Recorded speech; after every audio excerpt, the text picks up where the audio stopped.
Pero bueno, hoy nos visita Sebastián Cortés Oviedo, a quien paso a saludar. Y bueno, Sebastián, contanos un poco de vos, para los que nos están escuchando. ¿Quién sos? Como para tener una aproximación. ¿Qué tal? Bueno, buenas tardes, gracias por la invitación. Bueno, yo soy becario doctoral de CONICET, realizo mi investigación en el Instituto de la Vivienda y Hábitat. Es una unidad asociada al Centro de Estudios Urbanos Regionales de SEUR. Y bueno, desarrollo una investigación que tiene que ver con los espacios públicos desde una perspectiva de la revolución comunicacional. Un poco entender estos puntos de contactos entre lo digital, lo telecomunicacional y el espacio, el territorio. Bien, y pensando un poco lo que era el epígrafe o el flyer que publicamos, que tenía que ver con la ciudad como consumo cultural, nos hablabas algo de los imaginarios y la imagen como mercancía. Incluso tomábamos algunos ejemplos de nuestra ciudad, que podía ser alguna imagen referencial de esa foto con el cucú o esta relación que existe entre la imagen y los medios, no los medios, sino la tecnología más que los medios, porque sería un medio es la tecnología, y hablabas y comparabas también de cómo se construye, también con las palmeras en Carlos Paz. ¿Qué tiene que ver eso con las redes sociales, la tecnología y lo que serían los consumos culturales de la ciudad? Bien, yo escuchaba en la introducción del programa que hablaban sobre pensar la ciudad, ¿no? Y la ciudad la pensamos todo el tiempo, desde lo académico y quizás también en las charlas de café, pero no siempre desde nuestro campo disciplinar, que es en la arquitectura. Las pensamos desde lo semiótico, desde las construcciones simbólicas que tiene o que suceden dentro de la ciudad.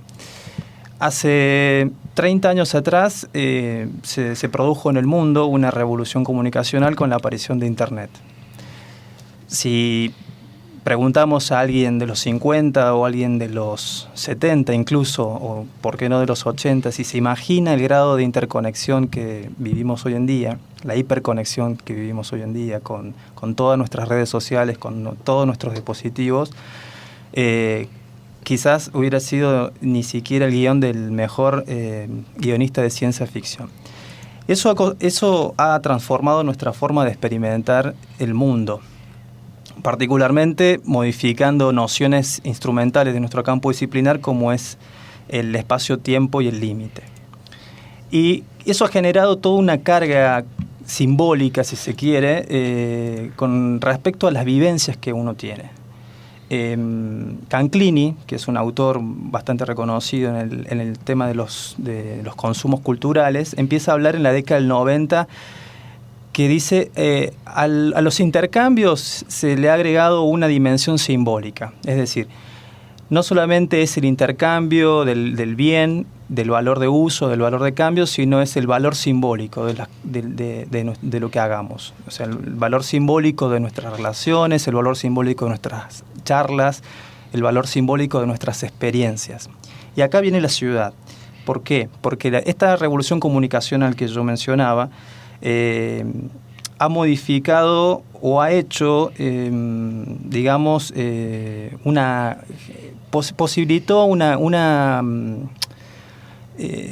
hiperconexión que tiene que ver con esto de la imagen, ¿no? Es como si imaginemos en el 90, si todo el mundo andaba con una cámara, con una de esas VHS que grababan todo el tiempo. ¿Se imaginan que si todos hubiéramos estado en el año 90 con una cámara, sacando, filmando, haciendo entrevistas? Pero sin lo instantáneo, porque de hecho si mirás para acá atrás podés... Entonces lo que pasa hoy en día es equivalente a estar con una cámara grabadora de VHS más todo el equipo de transmisión que montaban esos, no sé, me acuerdo de ATC o de los canales que venían con todas las antenas parabólicas. Bueno, eso lo tenemos con un celular. Ese cambio de dimensión ha hecho que nuestra ciudad... o de la forma en que vivimos la ciudad se haya modificado sustancialmente, y que lo simbólico, acá donde empieza a jugar esto que vos me decías de los imaginarios y de la imagen, tenga un papel central. Cuando vos sacás una fotografía de un espacio y la publicás, ya sea una selfie o sea solamente un espacio, estás haciendo performatividad del espacio. ¿Qué quiero decir con performativo? Es lo que se dice con lo que se hace. ¿Sí? Entonces, volviendo al ejemplo que vos me traías con respecto a Carlos Paz. Cuando la gente, o en la época de turismo, vienen los turistas y se sacan foto frente al cucú, ¿es el cucú el que vale la pena de ser fotografiado o es la imagen y el imaginario del cucú que remite a quien lee la imagen? Es decir, el que mira esa imagen publicada en la red social, en Instagram o en Facebook, dice esa persona estuvo en Carlos Paz. Si no tiene la foto con el cucú, no estuvo en Carlos Paz. Esa es la construcción simbólica que ha hecho esta revolución comunicacional. Como podría ser en Río de Janeiro el Cristo. Exacto. O no. Y que tiene...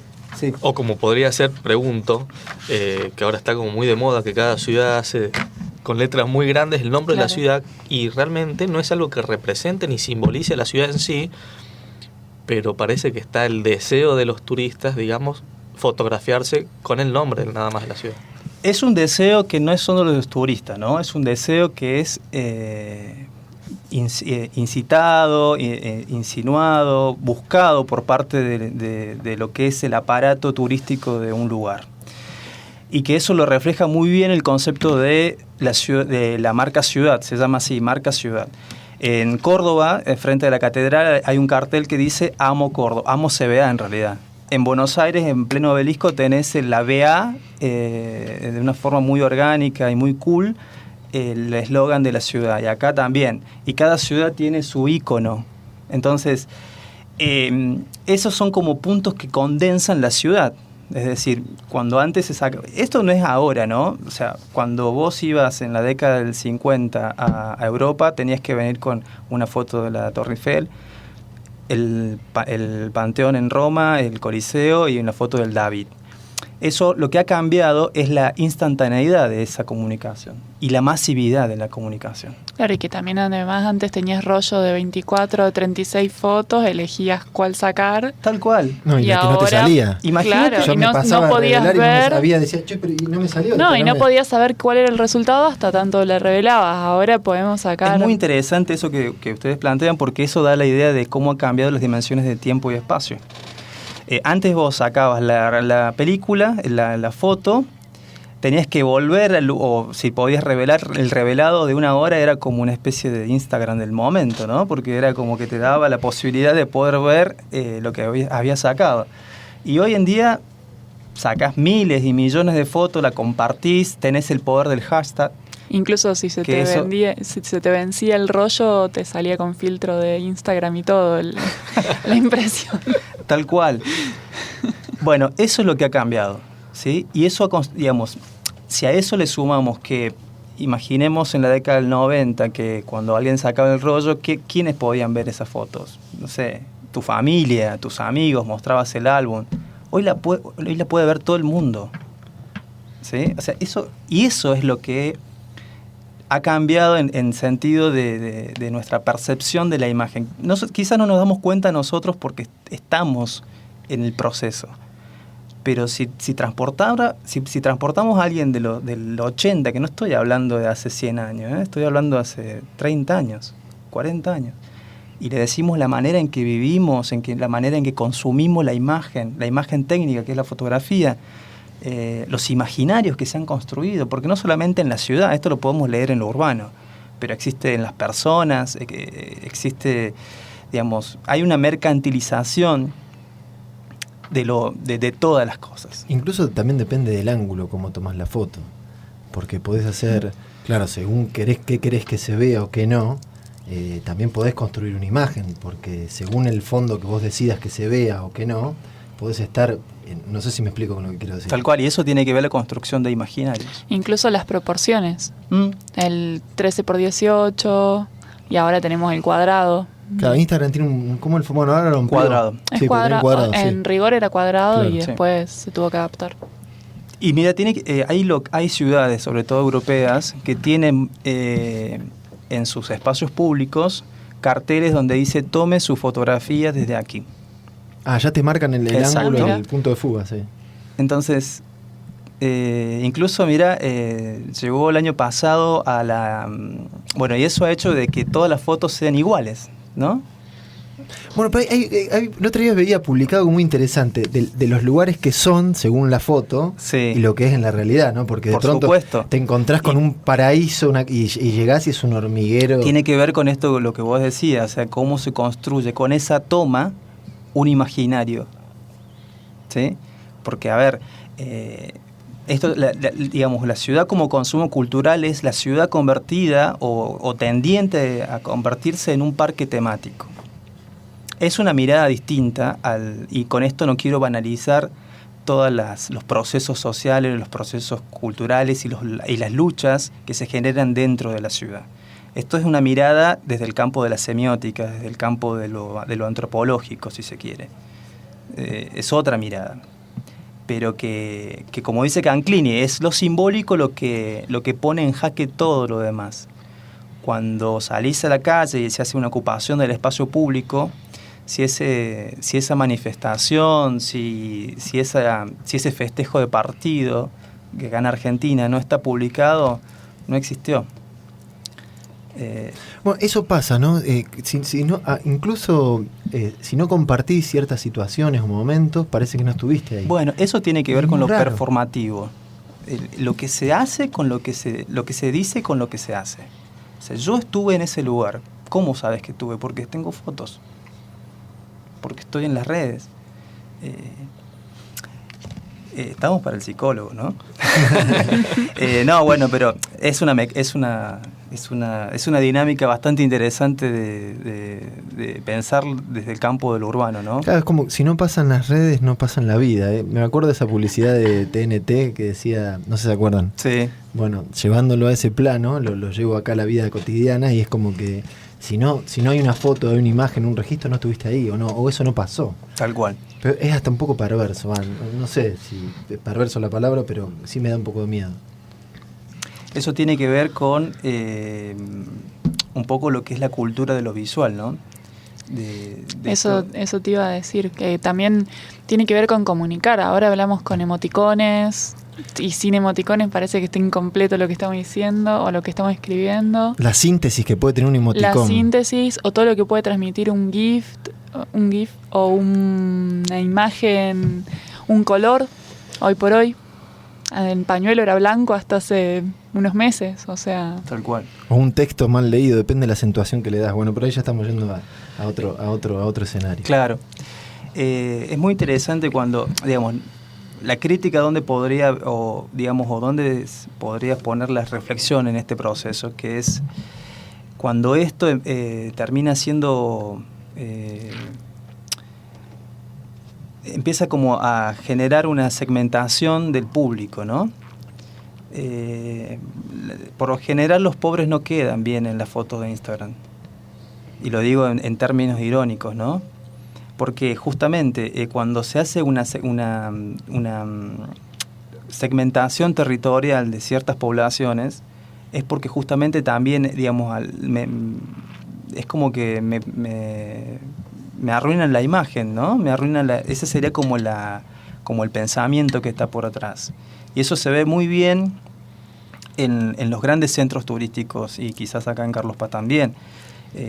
Digamos, hay una Carlos Paz que es para la postal, que recuerdo ahora la canción de Paralamas. ¿Cómo se llama? La ciudad que habla sobre el cartón postal. No está, el río no está en el verdadero Río de Janeiro no está en el que sale en la foto, digamos. Sí, no me acuerdo la canción en este momento, pero me parece que viene muy bien a esto, ¿no? Es cuando la imagen, y esto de que vos hablabas de segmentar la foto, ¿no? O sea, sacar la toma, el encuadre. Cuando yo pongo el encuadre, no es tanto lo que pongo adentro, sino lo que dejo afuera. O sea, ¿qué hay por afuera de eso? Es la idea de lo que vos querés que el resto vea de tu momento, exacto, ¿no? De tu situación. Tal cual.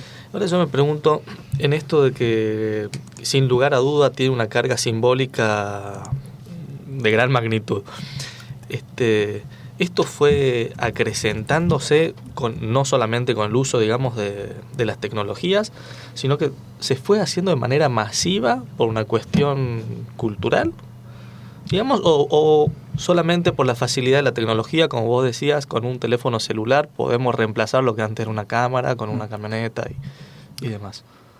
Mira, tiene que ver un poco con todo lo que vos decís, porque digamos, el paradigma de la sociedad del conocimiento, la sociedad de la información, que vendría a ser un poco lo que estamos hablando de la revolución comunicacional, en el fondo es un paradigma socioeconómico, ¿sí? Y que la clave de ese paradigma para que funcione es que haya más gente afectada y agenciada, si se quiere, por ese paradigma. Y para agenciarte es necesario tener acceso a la tecnología, ¿sí? Porque en su momento, yo me acuerdo cuando en el año 2000 estaban las primeras conexiones dial-up de internet, el que tenía internet era una especie de extraterrestre, ¿no? Estamos hablando del año 98. En su casa, ¿querés decir? Claro, exactamente. Cuando tenías internet, conexión a internet en tu casa, después pasó al que tenía un correo electrónico, era como una especie de trabajar para la NASA, no sé, algo así. Y ahora, digamos, eso ha ido como una bola de nieve, se ha ido complejizando, se ha ido abriendo y cada vez más estamos atravesados, digamos, la tecnología nos atraviesa en todas nuestras experiencias.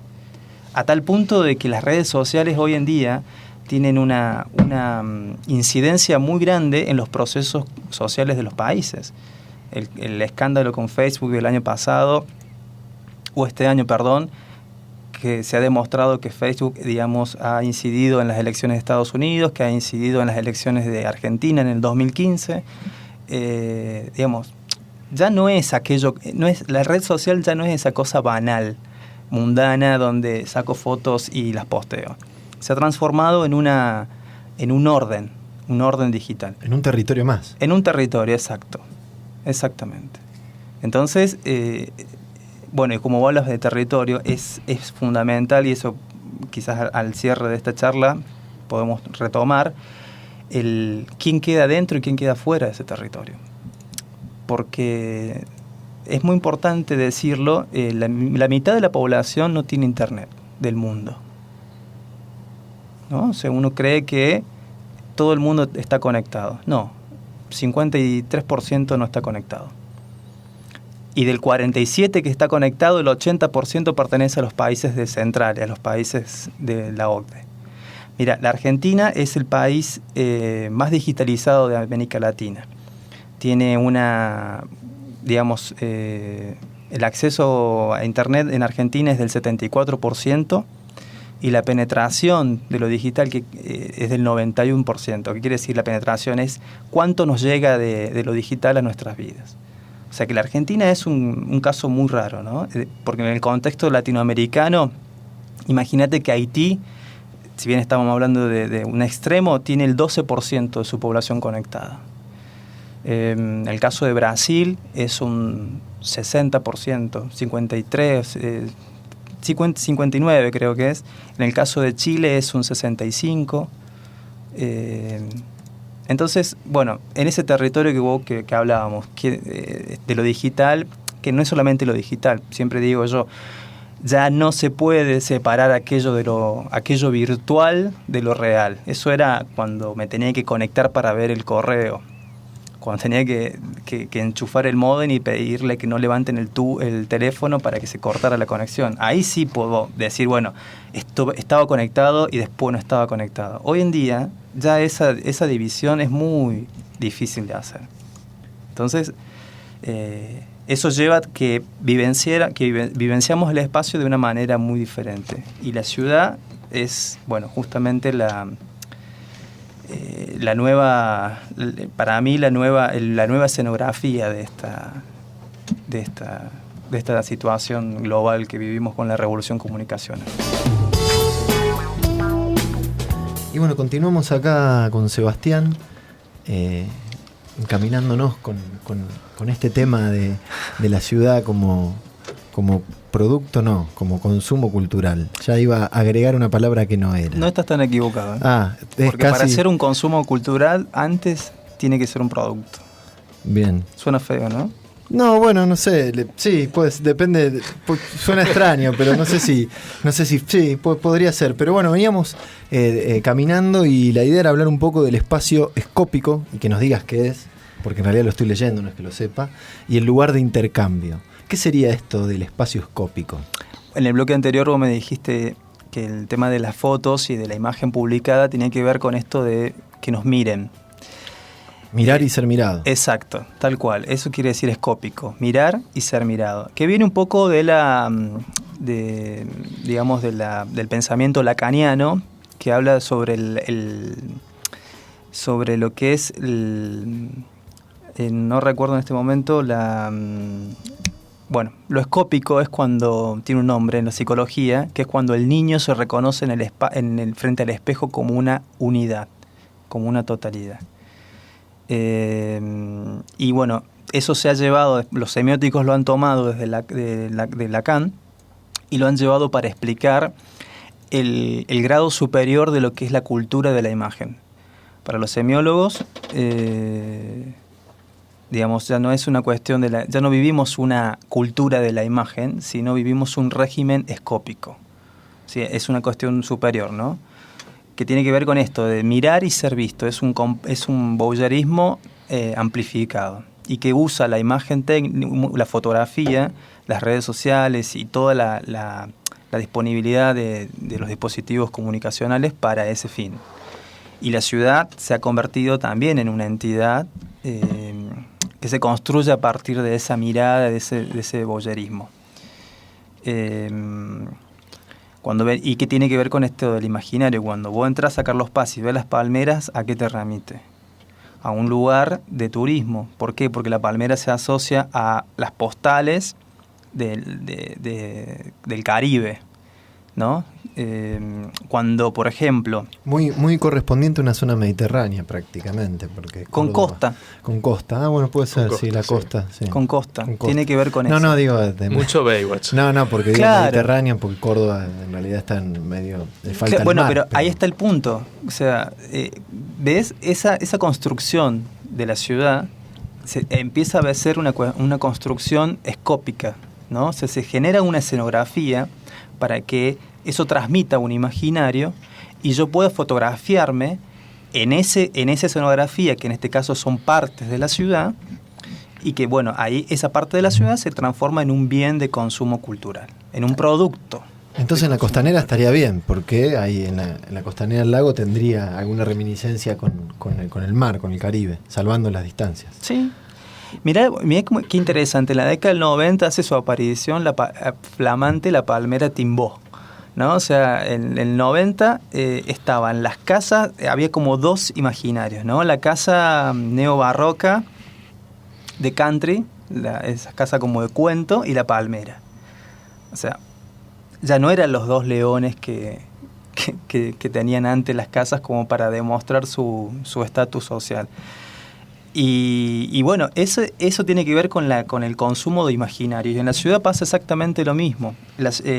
Todo lo que es la inversión en luces LED que hizo la ciudad de Córdoba en sus edificios públicos tiene que ver con esto, ¿no? Con generar una experiencia estética de esos lugares, que hace que determinados lugares, por su construcción simbólica, retomamos aquello de que hoy en día lo simbólico es central para entender la vivencia y la experiencia de la ciudad, hace que los días sábados por la noche las quinceañeras se saquen fotos en el Buen Pastor, ¿no?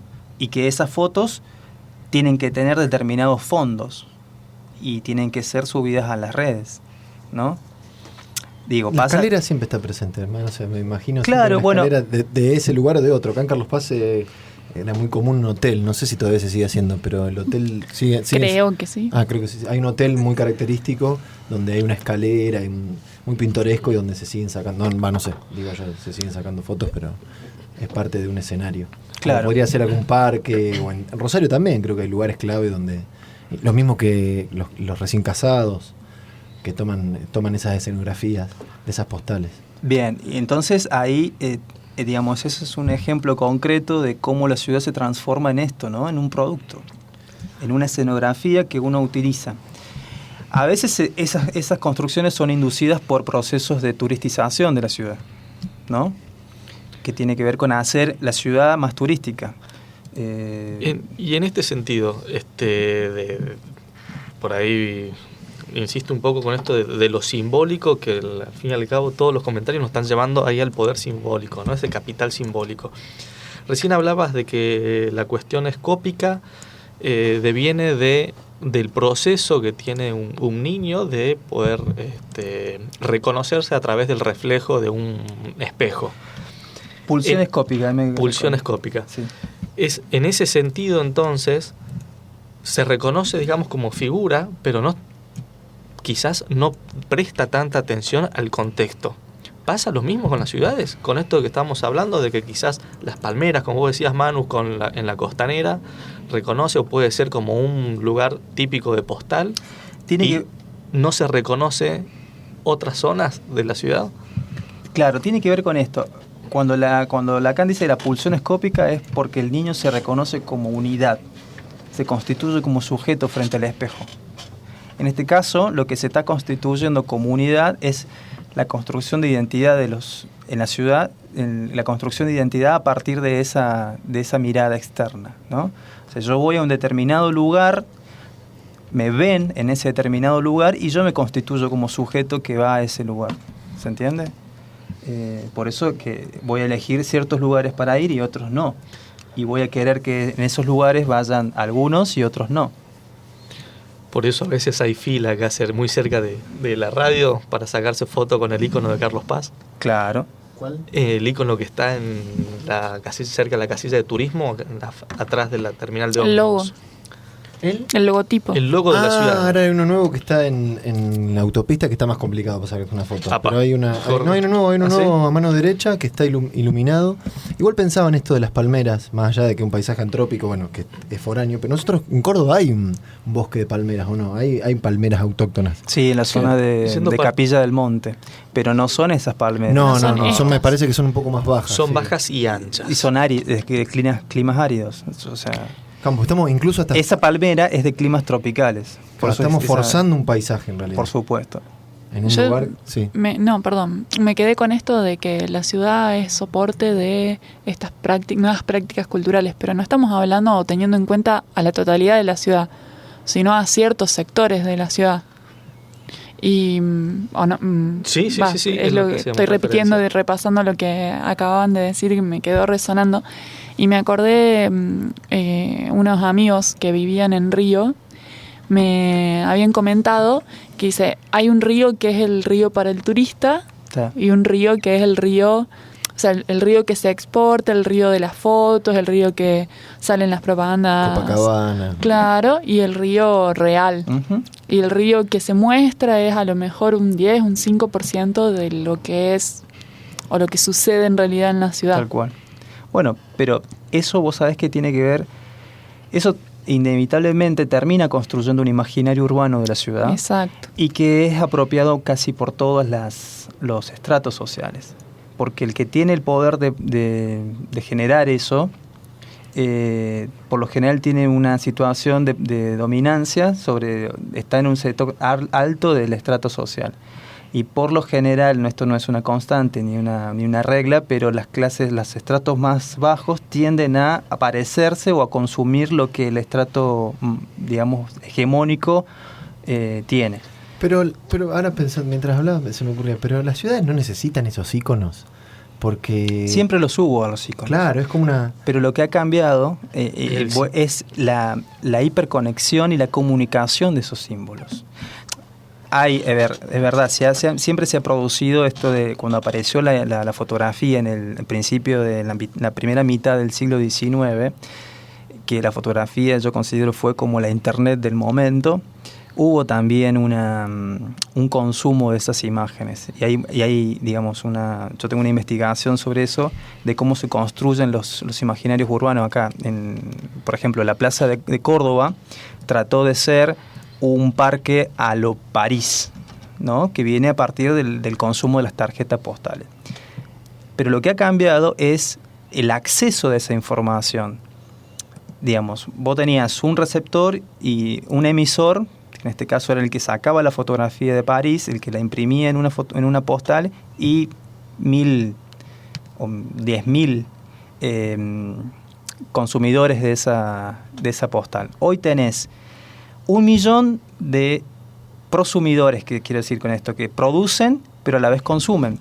Y tenés 1 millón de receptores. Entonces, esa interconexión, ese intercambio simbólico de la imagen hace que esto se exacerbe, ¿no? O sea, que tenga un predominio muy grande que termina por delimitar muchas políticas públicas que tienen que ver con la dimensión física de los espacios públicos, a la hora de elegir un tipo de lámpara, a la hora de elegir un tipo de solado, a la hora de... El caso de Buenos Aires, por ejemplo, tratando de generar ese espacio de porteño que son los conitos negros, o sea, los conos negros para no permitir el tráfico de autos. Se ha visto en otras ciudades del país tratar de usar los mismos. Los mojones. Los mojones, son mojones culturales, ¿no? Tienen que ver con esto, ¿no? El Metrobús, por ejemplo, la estética del Metrobús que se expande hacia el conurbano como una suerte de ligazón estética, ¿no?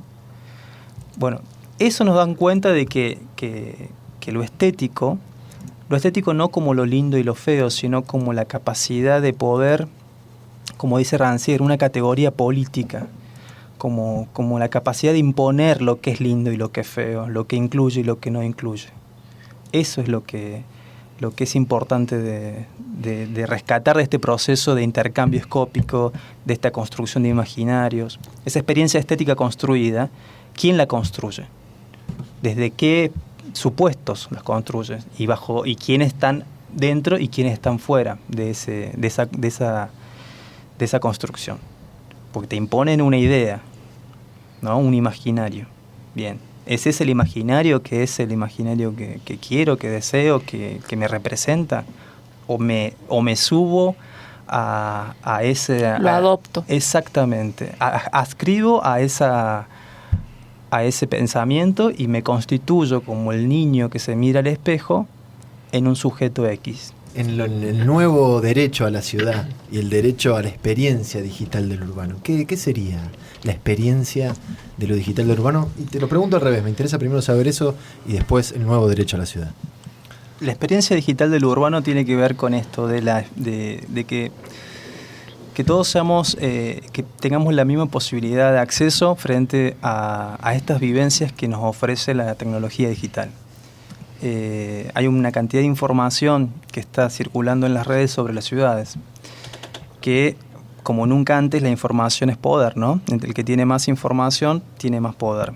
Entonces, en ese sentido, el que tenga acceso a esa información a partir del dispositivo tecnológico va a tener una mejor relación relativa con sus pares. Por darte un ejemplo muy sencillo y quizás muy básico, pero el que sabe a la hora que va a pasar su colectivo no pierde 15 minutos de su tiempo, porque tiene la aplicación que le dice que el colectivo va a pasar en 5 minutos. Y no tiene que estar por las dudas esperando 40, media hora. ¿Sí? Es tiempo. El que tiene la aplicación y sabe usarla, porque esa es también la otra forma, ¿no? O sea, la alfabetización digital es el gran debate actual de la brecha digital. ¿Por qué? Porque ya muchos tienen el dispositivo, pero no sabemos qué hacer con él. Sobre todo en los sectores etarios más altos. El que tiene Google Maps y sabe cómo programar y ver el tráfico, sabe que una parte de la ciudad está cortada o que qué parte de la ciudad puede ir o no ir. O la ubicación en tiempo real de WhatsApp. Exacto, por el Que tema de puedas la compartir. seguridad y así hay una plataformización de la sociedad, de la ciudad enorme. A mí me llega, no sé por qué, pero en el teléfono me dice, en tu área esta hora hay poco tráfico. No, hay mucho tráfico. No sé cómo Lo tenés detectan. habilitado, Lo podés tengo deshabilitarlo y podés ¿Pero cómo se deshabilitar dan tu cuenta ubicación. de que está... Yo salí el otro día a ver a la calle y no había tantos autos. Porque le dije, en serio, vi el teléfono y dice, tu área... Y yo salí Porque vos así y no estás veía. donando datos, al tener tus datos, tu ubicación habilitada, estás donando datos de información de cuánto te estás moviendo, cuán lento, cuán rápido. Exacto. Y todo eso se... Bueno, no sabía. Estamos creando un monstruo, ¿no? O sea, y no estoy hablando de... Conscientemente. No sé qué tan consciente. Yo me preguntaría, no sé qué tan consciente. Porque esta suerte de Skyline, o sea, trayendo la película de Terminator 3, ¿no? Lo que es Google. O sea, Google tiene más poder, y ya esto ya es un pie de página, ¿no? Pero tiene más poder que muchos estados. Y no estoy hablando de estados periféricos, sino estados importantes. Se concentra una información enorme. Y el desafío que viene ahora de cómo esa información se empieza a administrar con la inteligencia artificial nos pone en una situación bastante delicada. Y que ahí el tema del nuevo derecho a la ciudad, el derecho a la ciudad es una obra que es muy icónica en el urbanismo de la década del 60 para quienes nos están escuchando, que tenía que ver con el acceso y el derecho a la ciudad en todas sus dimensiones. Bueno, ¿por qué el nuevo derecho? Porque justamente en ese momento lo digital no existía. Y hoy lo digital termina segmentando muchas de las posibilidades de desarrollo socioterritorial. Por eso las políticas públicas son muy importantes en este sentido. La semana pasada estuve participando en la legislatura de la provincia de Córdoba sobre la mesa TIC, es una mesa que se generó, que se conformó de distintas áreas, sobre todo de áreas empresariales, para diseñar y debatir sobre las políticas públicas en relación a las tecnologías, ¿no? Y bueno, yo escuchaba todas las alocuciones en ese debate y todas tenían que ver con esto de pensar el dispositivo casi de forma inocua, ¿no? Como que sí, está perfecto, todos tenemos acceso a los software, todos tenemos acceso al internet, a las computadoras, a los celulares, pero ¿y qué pasa con la parte justamente simbólica de todos esos intercambios, ¿no? Como que había una mirada muy, muy productivista para mi gusto. O sea, solamente como una dimensión analizada. Y que es importante analizar en todos los sentidos. Cuando vivís nosotros quizás no lo tenemos tan desarrollado, pero hay ciudades que están altamente tecnologizadas con un concepto que se llama Smart Cities, que es un paradigma que tiene que ver con la tecnologización de sus servicios, ¿sí? O sea, el transporte, las infraestructuras, incluso en algún sentido también las políticas de participación ciudadana. Nosotros lo tenemos acá en Córdoba, por ejemplo, con el caso del CIDI, el ciudadano digital. No sé si si han hecho un trámite en el gobierno de Córdoba, lo tienen que tener. Bueno, cualquier trámite que vos decidas hacer de una queja o cualquier trámite administrativo necesitas el CIDI. Y en el caso de la ciudad de Córdoba tenés el vecino digital. Bueno, todos sabemos usar digamos las plataformas y entendemos todas los funcionamientos intrínsecos de cómo gestionar algo. Bueno, eso genera una segmentación de acceso y de debate frente a la ciudad. Hay ciudades que tienen, por ejemplo, una matriz de realidad aumentada que tiene una información extra de los lugares, sobre todo en los lugares turísticos, donde te hacen recorridos históricos, donde te muestran cómo era la ciudad antes, o hay de todos los gustos y de todos los colores. Bueno, si vos no tenés el dispositivo, no tenés el conocimiento, quedás afuera de esa vivencia de la ciudad.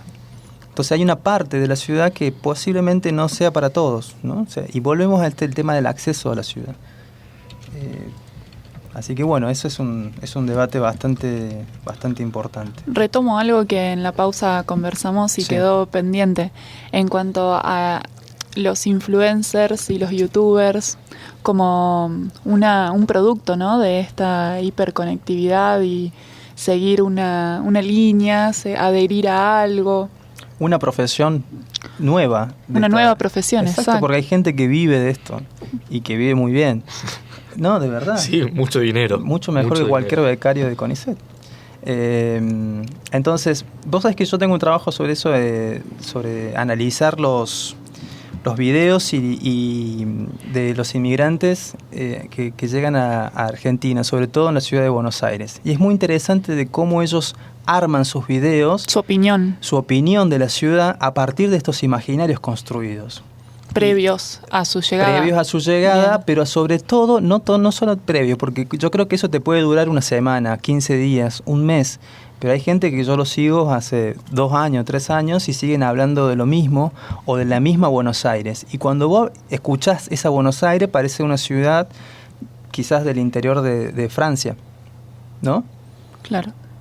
O bien totalmente los conflictos que existen en esa ciudad, las tensiones, la estética.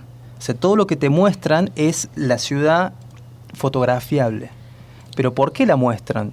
Porque también hay una esto que hablábamos del régimen escópico, hay una constitución de ellos como sujeto. No se fueron a cualquier país, se fueron a Argentina y a Buenos Aires. Y si lo comparan con sus ciudades en Venezuela, hay un diálogo, una tensión con eso, ¿no? Porque justamente cuando los escuchas hablar, dicen, no, bueno, aquí las ciudades son distintas, tenemos un sistema de transporte que vale, los espacios públicos son cuidados, no hay inseguridad, caminas por sus calles y parece que estás caminando por París, ¿no? Tienen una carga simbólica, ¿no? Muy atado a la subjetividad de lo que ellos quieren que el otro vea, ¿no? Exactamente. Ese porque recorte, hay un perfil que sostener, digamos. claro, ese recorte fotografiable que hablábamos hace un momento. Es la fotografía hecha película. Claro. Es muy relato. interesante. Exactamente, es el relato. Lo que se llama narrativa transmedia. ¿Sí? O sea, cuando un mensaje se empieza a comunicar y a consumirse, yo creo que hay que acostumbrarse a la palabra de consumo, porque realmente vivimos en una sociedad de hiperconsumo. ¿Por qué no habría de ser la ciudad un producto más a consumir? Sería la pregunta, ¿no? O sea, y realmente hay un consumo de la ciudad y hay una performativización de la ciudad a partir de esos videos. Esos videos, quien mira esos videos dice, pues yo quiero estar ahí. ¿Sí? Uh-huh. Entonces hay ahí distintas capas de dimensiones entre lo que se vende como lo que tiene que ser, lo que es, y una diferenciación con la cruda realidad que a veces no tiene... Sí, ¿cuál es el recorte de foto que uno hace, ¿no? Exactamente. El marquito. Tal cual. En esta plataforma territorial, como decía Manus hace rato, que sería este producto, ¿no? urbano, este producto de ciudad. Paralelamente se va construyendo otro espacio de mucha carga simbólica, que es un espacio virtual. O sea, como que se van viviendo 2 realidades de manera simultánea. ¿Puede ser que lo esté entendiendo de esta manera correctamente? ¿Que ellos los entienden de esa manera? Yo lo estoy entendiendo de esa manera. Son 2 plataformas espaciales paralelas. Sí. En realidad es un multiespacio, es un multiverso. ¿Sí? Claro. O sea, experimentamos la ciudad en distintas dimensiones, ya no solamente en la dimensión físico-territorial, lo cual nos pone en jaque a los urbanistas, ¿no? Sí. Porque a veces la vivencia simbólica de esos espacios de la ciudad termina siendo mucho más importante o termina agenciando la experiencia espacial. De todas maneras siempre hay un ida y vuelta, ¿no? Pero eso justamente la revolución comunicacional lo que ha hecho es engrosar ese espesor de dimensiones. Son dinámicas mucho más complejas.